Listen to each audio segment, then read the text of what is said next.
सर्वमंगल मांगल्ये शिवे सर्वार्थ साधिके शरण्ये त्र्यंबके गौरी नारायणी नमस्तुते। या देवी सर्वभूतेषु शक्तिरूपेण संस्थिता नमस्तस्यै नमस्तस्यै नमस्तस्यै नमो नमः।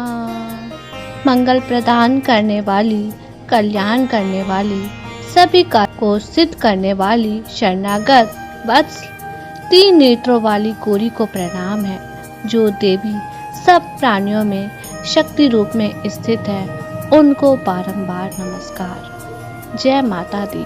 आप सभी को शारदीय नवरात्रि की हार्दिक शुभकामनाएं। आज है अश्विन मास के नवरात्रि पर्व का दूसरा दिन, माँ ब्रह्मचारिणी देवी का दिन। कल डे 1 में आपने जाना दुर्गा सप्तशती, दुर्गा कवच और दुर्गा स्तुति और अध्याय 1। माता आप पर अपनी कृपा बनी रहे। जय माँ दुर्गा। तो आइए पाठ का श्रवण करते हैं। शिवजी बोले, हे देवी, तुम भक्तों के लिए सुलभ हो और समस्त कर्मों का विधान करने वाली हो।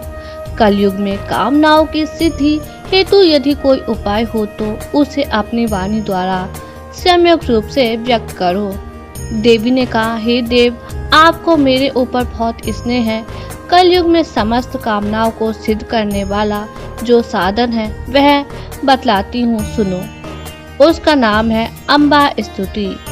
ओम इस दुर्गा सब श्लोक की स्त्रोत मन के नारायण ऋषि हैं। अनुष्टुप छंद है। श्री महाकाली, महालक्ष्मी और महासरस्वती देवता हैं। श्री दुर्गा की प्रसन्नता के लिए सप्त श्लोक की दुर्गा पाठ में इसका विनियोग किया जाता है।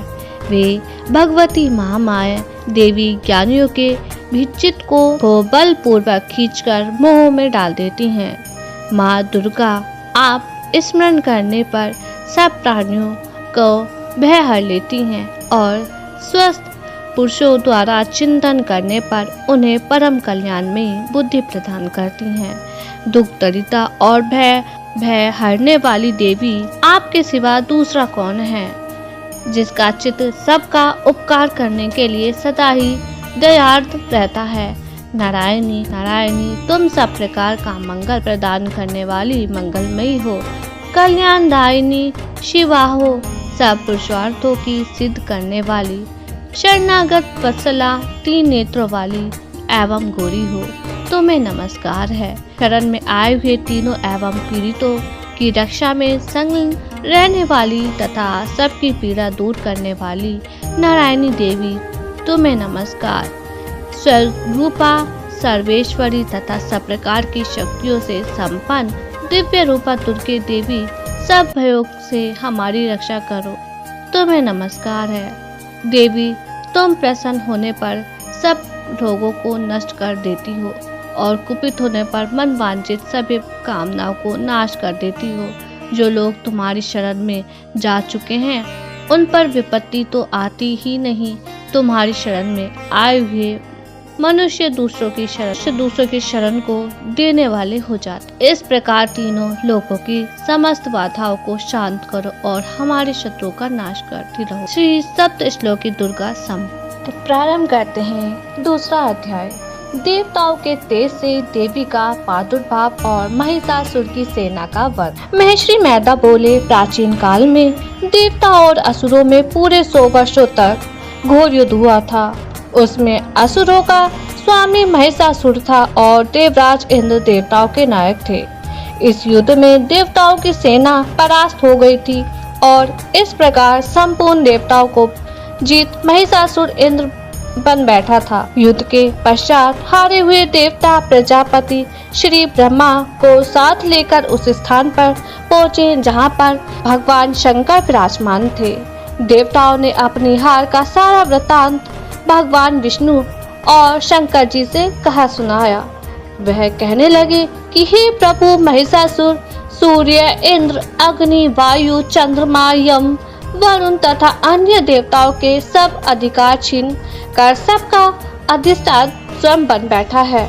उसने समस्त देवताओं को स्वर्ग से निकाल दिया है। वह मनुष्यों की तरह पृथ्वी पर विचर रहे हैं। देवताओं, दैत्यों की सारी करतूत हमने आपको सुना दी है और आपकी शरण में इसलिए आए हैं कि आप उनके वध का कोई उपाय सोचें। देवताओं की बातें सुनकर भगवान श्री विष्णु और शंकर जी को दैत्यों पर बहुत गुस्सा आया। उनकी भौहें तन गईं और आंखें लाल हो गईं। गुस्से में भरे हुए भगवान विष्णु ने मुख से बड़ा भारी तेज निकाला और उसी प्रकार का तेज भगवान शंकर ने ब्रह्मा और इंद्र आदि दूसरे देवताओं के मुख से प्रकट हुआ। फिर वह सारा तेज एक में मिल गया और एक तेज पुंज वह ऐसे दिखता था जैसे कि ज्वालामान पर्वत हो। देवताओं ने देखा कि उस पर्वत की ज्वाला चारों ओर फैली हुई थी और देवताओं के शरीर से प्रकट हुए उस तेज की किसी अन्य तेज से तुलना नहीं की जा सकती थी। एक स्थान पर इकट्ठा होने पर वह तेज एक देवी के रूप में परिवर्तित हो गया और अपने प्रकाश से तीनों लोकों में व्याप्त जान पड़ा। वह भगवान शंकर का तेज था। उसमें देवी का मुख प्रकट हुआ। यमराज के तेज से उनके सिर के बाल बने। भगवान श्री विष्णु के तेज से उनकी भुजाएं बनी। चंद्रमा के तेज से दोनों स्तन और इंद्र के तेज से जंघा और पिंडली तथा पृथ्वी के तेज से नितंब भाग बना। ब्रह्मा के तेज से दोनों चरण, सूर्य के तेज से उनकी उंगलियां पैदा हुई। वसु के तेज से हाथों की उंगलियां एवं कुबेर के तेज से नासिका बनी। प्रजापति के तेज से उसके दांत और अग्नि के तेज से उनके नेत्र बने। संध्या के तेज से उनकी भौहें और वायु के तेज से उनके कान प्रकट हुए थे। इस प्रकार उन देवी का प्रादुर्भाव हुआ था। महिषासुर से पराजित देवता उस देवी को देखकर अत्यंत प्रसन्न हुए। भगवान शंकर ने अपने त्रिशूल से एक त्रिशूल निकालकर उस देवी को दिया और भगवान विष्णु ने अपने चक्र से एक चक्र निकालकर उस देवी को दिया। वरुण ने अपने चक्र में से एक चक्र निकालकर उस देवी को दिया। वरुण ने देवी को शंख भेंट किया। अग्नि ने इसे शक्ति दी। वायु ने उसे धनुष और बाण दिए।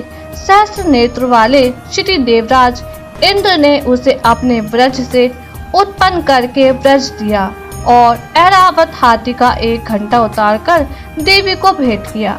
यमराज ने उसे कालदंड में ले एक दंड दिया। वरुण ने उसे पाश दिया। प्रजापति ने स्फटिक की माला दी और ब्रह्मा जी ने उसे कमंडलू दिया। सूर्य ने देवी के समस्त रोमों में अपनी किरणों का तेज भर दिया। काल ने उसे चमकती हुई ढाल और तलवार दी तथा उज्जवल हार और दिव्य वस्त्र भेंट दी और इनके साथ ही उसने दिव्य चूड़ामणि दी। तो कंगन, कुंडल, उज्जवल अर्धचंद, बाहों के लिए बाजूबंद, चरणों के लिए नुपुर, गले के लिए सुंदर हंसली और उंगलियों के लिए रत्नों की बनी हुई अंगूठियां उसे दी। विश्वकर्मा ने उनको फारसा दिया और उसके साथ ही कई प्रकार के अस्त्र और अभेद कवच दिए। इसके अतिरिक्त उसने उसे कभी न कुम्हराने वाले सुंदर कमलों की मालाएं भेंट की। समुद्र ने सुंदर कमल का फूल भेंट किया। हिमालय ने सवारी के लिए सिंह और तरह तरह के रत्न देवी को भेंट दिए। यक्षराज कुबेर ने मधु से भरा हुआ पात्र और शेष नाग ने उन्हें बहुमूल्य मणियों से विभूषित नागहार भेंट किया। इसी तरह दूसरे देवताओं ने भी उसे आभूषण और अस्त्र देकर उसका सम्मान किया। इसके पश्चात देवी ने उच्च स्वर से गर्जना की। इस भयंकर नाद से आकाश गूंज उठा। देवी का वह उच्च स्वर से किया हुआ सिंहनाद समा न सका। आकाश उनके सामने छोटे प्रतीत होने लगा। उससे बड़े जोर की प्रतिध्वनि हुई जिससे समस्त विश्व में हलचल मच गई और समुद्र कांप उठे। पृथ्वी डोलने लगी और सबके सब पर्वत हिलने लगे। देवताओं ने उस समय प्रसन्न हो सिंह वाहिनी जगमयी देवी ने कहा, देवी तुम्हारी जय हो। इसके साथ महेश्वरों ने भक्ति भाव से विनम्र होकर उनकी स्तुति की। संपूर्ण त्रिलोकी को शोक मग्न देखकर दैत्यगण अपनी सेनाओं के साथ लेकर और हथियार आदि सजाकर उठ खड़े हुए। महिषासुर के क्रोध की कोई सीमा नहीं रही। उसने क्रोध में भरकर कहा, यह सब क्या उत्पात है। फिर वह अपनी सेना के साथ उस ओर दौड़ा जिस ओर से भयंकर नाद का शब्द सुनाई दिया था, और आगे पहुंचकर उसने देवी को देखा जो अपनी प्रभा से तीनों लोकों में प्रकाशित कर रही थी। उसके चरणों के भार से पृथ्वी दबी जा रही थी। माथे के मुकुट से आकाश में एक रेखा सी बन रही थी और उसके धनुष की टंकरों से सब लोग क्षुब्ध हो रहे थे। देवी अपनी सहस्त्र भुजाओं को संपूर्ण दिशाओं में फैलाए खड़ी थीं। इसके पश्चात उनका दैत्यों के साथ युद्ध छिड़ गया और कई प्रकार के अस्त्र शस्त्रों से सबकी सब दिशाएं उद्भाषित होने लगी। महिषासुर की सेना का सेनापति चिक्षुर नामक एक महान असुर था। वह आगे बढ़कर देवी के साथ युद्ध करने लगा और दूसरे दैत्यों की चतुर्गनी सेना साथ लेकर चामर भी लड़ने लगा और 7,000 महारथियों के साथ लेकर उदर्ग नामक महादैत्य आकर युद्ध करने लगा। महाहनु नामक असुर 1 करोड़ राथियों के साथ लेकर असिलोमा नामक असुर 5 करोड़ सैनिकों को साथ लेकर युद्ध करने लगा। वाशकल नामक असुर 60 लाख असुरों के साथ युद्ध में आटाटा विडाल नामक असुर 1 करोड़ रथियों सहित लड़ने को तैयार था। इन सब के अतिरिक्त और भी हजारों असुर हाथियों और घोड़ों के साथ लेकर लड़ने लगे और इन सब के पश्चात महिषासुर करोड़ों रथों हाथियों और घोड़ों के सहित वहां आकर देवी के साथ लड़ने लगा। सभी असुर तोमर भिंडीपाल शक्ति मूसल खड़ंगों परसों पट्टियों के साथ रणभूमि में देवी से युद्ध करने के लगे। कई शक्तियां फेंकने लगे और कोई अन्य शस्त्रादि।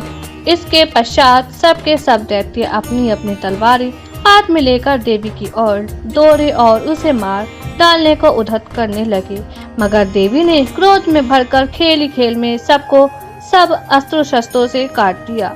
इसके पश्चात ऋषि और देवताओं ने देवी की स्तुति की आरंभ कर दी और वह प्रसन्न होकर असुरों के शरीर पर अशस्त्र शस्त्रों से वर्षा करती रही। देवी का वाहन भी क्रोध में भरकर दैत्य सेना से इस प्रकार विचरने लगा जैसे कि वन में दानव नल फैल रहा हो। युद्ध करती हुई देवी ने क्रोध में भर जितने श्वासों को छोड़ा वह तुरंत ही सैकड़ों हजारों गणों के रूप में परिवर्तित हो गए।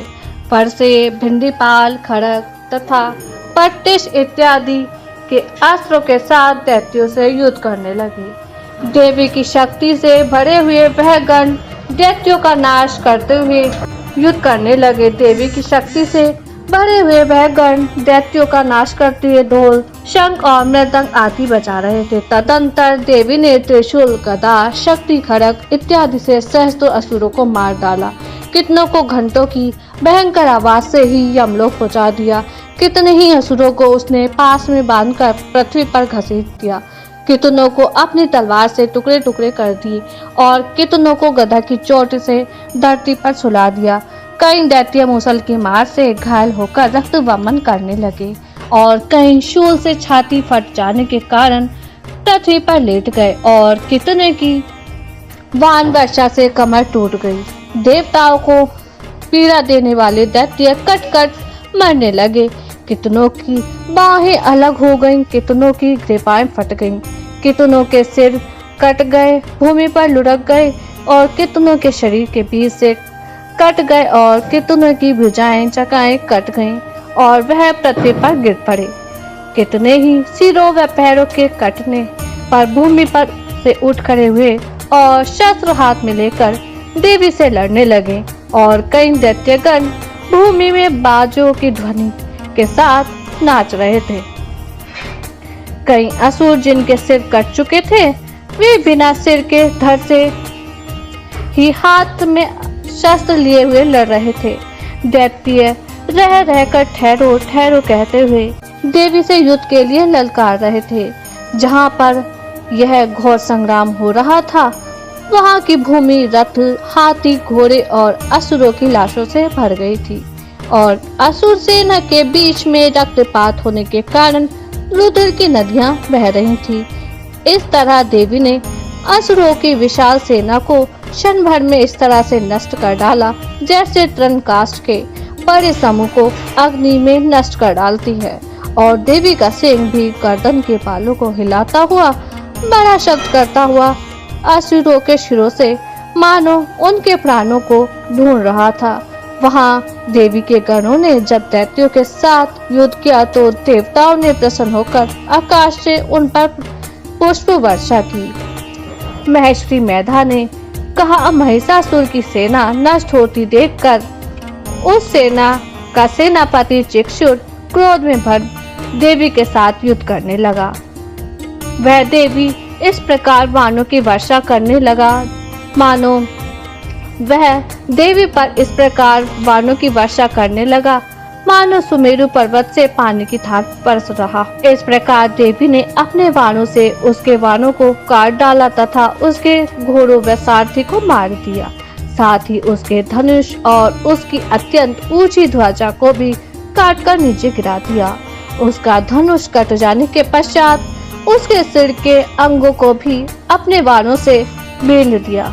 धनुष, घोड़ों और सारथी के नष्ट हो जाने पर वह असुर ढाल और तलवार लेकर देवी की तरफ आया। उसने अपनी तीक्ष्ण धार वाली तलवार से देवी के सिंह के मस्तक पर प्रहार किया और बड़े वेग से देवी की बाईं भुजा पर वार किया, किंतु देवी की बाईं भुजा को छूते ही उस दैत्य की तलवार टूटकर 2 टुकड़ों में बट गई। इससे दैत्य ने क्रोध में भरकर शूल हाथ में लिया और उसे भद्रकाली देवी की ओर फेंका। देवी की ओर आता हुआ वह शूल आकाश से गिरते हुए सूर्य के समान प्रज्वलित हो उठा। उस शूल को अपनी ओर आते हुए देखकर देवी ने भी शूल छोड़ा और महासुर के शूल के 100 टुकड़े कर दिए। साथ ही महाअसुर के प्राण भी हर लिए। चिक्षुर के मरने पर देवताओं को दुख देने वाला चामर नामक दैत्य हाथी पर सवार होकर देवी से लड़ने के लिए आया और उसके आने के साथ ही शक्ति से प्रहार किया, किंतु देवी ने अपनी हुंकार से ही उसे तोड़कर पृथ्वी पर डाल दिया। शक्ति को टूटा हुआ देखकर दैत्य ने क्रोध से आंखें लाल शूल को चलाया, किंतु देवी ने भी उसको काट दिया। इतने में देवी सिंह उछलकर हाथी के मस्तक पर सवार हो गया और दैत्य के साथ बहुत ही तीव्र युद्ध करने लगा। फिर वह दोनों लड़ते हुए हाथी पर से पृथ्वी पर आ गिरे और दोनों बड़े क्रोध से लड़ने लगे। फिर सिंह बड़े जोर से आकाश की ओर उछला और जब पृथ्वी की ओर आया तो अपने पंजों से चामर का सिर धड़ से अलग कर दिया। क्रोध में भरी हुई देवी ने शीला और वृक्ष आदि की चोटों से उधर्ग को भी मार दिया। कराल को दांतों, मुक्कों और थप्पड़ों से चूर्ण कर डाला। क्रुद्ध हुई देवी ने गदा के प्रहार से उद्धत दैत्य को मार गिराया। भीनपाल से वाशुकाल को, बाणों से ताम्र तथा अंधक को मौत के घाट उतार दिया। तीनों नेत्र वाले परमेश्वरी ने त्रिशूल से उग्रास्य, उग्रवीर्य और महाहनु नामक राक्षसों को मार गिराया। उसने अपनी तलवार से बिडाल नामक दैत्यों का सिर काट डाला तथा अपने बाणों से दूर और दुर्मुख राक्षसों को यमलोक पहुंचा दिया। इस प्रकार जब महिषासुर ने देखा कि देवी ने मेरी सेना को नष्ट कर दिया तो वह भैंसे का रूप धारण कर देवी के गणों को दुख देने लगा। उन गणों में कितनों को उसने मुख के प्रहार से, कितनों को खुरों से, कितनों को पूंछ से, कितनों को सींगों से, बहुतों को तो दौड़ाने के बेग से, अनेकों सिंहनाद से, कितनों को चक्कर देकर और कितनों को श्वास वायु के झोंकों से पृथ्वी पर गिरा दिया। वह दैत्य इस प्रकार गणों की सेना को गिरा देख देवी के सिंह को मारने के लिए दौड़ा। इस पर देवी को बहुत गुस्सा आया और उधर दैत्य भी क्रोध में भरकर धरती को खुरों से खोदने लगा तथा सींगों से पर्वतों को उखाड़ उखाड़ कर धरती पर फेंकने लगा। मुख से शब्द करने लगा। महिषासुर के वेग से चक्कर देने के कारण पृथ्वी क्षुब्ध होकर फटने लगी। उसकी पूंछ से टकराकर समुद्र चारों ओर फैलने लगा। हिलते हुए सींगों के आघात से मेघ खंड खंड होकर गए और श्वास से आकाश में उड़ते हुए पर्वत फटने लगे। इस तरह क्रोध में भरे हुए राक्षस को देखकर चंडिका को भी क्रोध आ गया और वह उसे मारने के लिए क्रोध में भर गई। देवी ने पाश फेंकने पर दैत्य को बांध लिया और उसने बांध जाने पर दैत्य का रूप त्याग दिया और सिंह का रूप बना लिया। और जो ही देवी उसका सिर काटने के लिए तैयार हुई, उसने पुरुष का रूप बना लिया जो कि हाथ में तलवार लिए हुए था। देवी ने तुरंत ही अपने बाणों के साथ उस पुरुष को उसकी तलवार ढाल सहित बीन डाला। इसके पश्चात वह हाथी के रूप को दिखाई देने लगा और अपनी लंबी सूंड से देवी के सिंह को खींचने लगा और गरजने लगा। देवी ने अपनी तलवार से उसकी सूंड काट डाली। तब राक्षस ने एक बार फिर भैंसे का रूप धारण कर लिया और पहले की तरह चर अचर जीवों सहित समस्त त्रिलोकी को व्याकुल करने लगा। इसके पश्चात क्रोध से भरी हुई देवी बारंबार उत्तम मधुपान करने लगी और लाल लाल नेत्र करके हंसने लगी। उधर बलवीर्य तथा मद से क्रुद्ध हुआ दैत्य भी गरजने लगा। अपने सींगों से देवी पर पर्वतों को फेंकने लगा। देवी ने अपने बाणों से उसके फेंके हुए पर्वत को चूर्ण करती हुई बोली, ओ मूर्ख, जब तक मैं मधुपान कर रही हूँ तब तक तू गरज ले और इसके पश्चात मेरे हाथों तेरी मृत्यु हो जाने पर देवता गरजेंगे। महर्षि मैदा ने कहा। ये कहकर देवी उछलकर उस दैत्य पर जा चढ़ी और उसको अपने पैर से दबाकर शूल से उसके गले पर आघात किया। देवी के पैर से दबने पर भी दैत्य अपने दूसरे रूप से अपने मुख से बाहर होने लगा। अभी वह आधा ही बाहर निकला था कि देवी ने अपने प्रभाव से उसे रोक दिया। जब वह आधा निकला कि दैत्य युद्ध करने लगा तो देवी ने अपनी तलवार से उसका सिर काट दिया। इसके पश्चात सारी राक्षस सेना हाहाकार करती हुई वहां से भाग खड़ी हुई और सब देवता अत्यंत प्रसन्न हुए और ऋषि महर्षि सहित देवी की स्तुति करने लगी। गंधर्व राज गान करने तथा अप्सराएं नृत्य करने लगी। जय माता दी। तो आज का हमारा अध्याय यहीं पर पूर्ण होता है। अगर आपको आज का अध्याय की वीडियो पसंद आई हो तो कृपया इसे लाइक करें, शेयर करें और हमारे चैनल डिवाइन सनातन स्टोरीज को सब्सक्राइब करना ना भूलें और बेल आइकन दबाएं ताकि आपको डे 3 की अध्याय मिल जाए। फिर मिलते हैं एक नई कथा के साथ। तब तक के लिए जय माता दी। आपका दिन मंगलमय हो।